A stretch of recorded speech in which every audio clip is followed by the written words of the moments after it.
What made you choose that name to name your new album? Make the Hood Great Again. It's two reasons. One reason is before segregation ended, black people had to shop amongst black people because black people really couldn't go shop amongst white people. And so in the inner city, no, in the black community, everything was black owned because black people couldn't shop in white restaurants, couldn't go to white hospitals, anything like that. So everything was owned by black people. And so black people couldn't live amongst white people. So all the rich black people lived amongst the poor black people. And that just made the black dollar stay in a black community. And so if you an NBA player, you a doctor or lawyer, and you living amongst a person who don't have nothing, which is the same color as you, he can inspire to be you, and you will motivate and inspire the people who don't have nothing, and you set an example.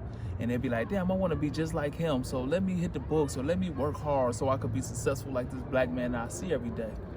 And once segregation had ended, all the upscale black people or black people had a little something, pew, they left.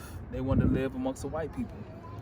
And so with that, only people who had money in the black community was drug dealers. So now you take somebody, a young guy who don't have anything, his mother on welfare, daddy ain't around. Only people who have money now is the people who sell drugs and do illegal shit. The pimps and the killers and the drug dealers. And so that's who he inspired to be like in the neighborhood, because anybody else who have something is gone.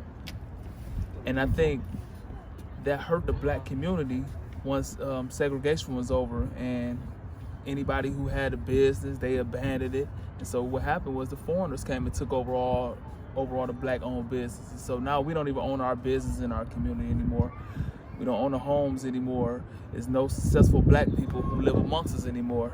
And so that's what I'm talking about, make the hood great again, where we own our own community, where we can live amongst each other, where we keep the money in the black community, how the hood used to be. And that's one reason. And the other reason is, in my own neighborhood, we used to be one on the south side of Toledo, from Belmont to the Brand Woodlot projects to Hamilton Park to Buckingham. But once they tore Libby High School down, we didn't go to school amongst each other anymore. So half of the south side went over there, half of the south side went over there. So we don't know each other like we used to. And you think about it now, it's been full-fledged wars where people been killing each other, and we from the same neighborhood. We all from Belmont. Y'all just from that end, we from this end.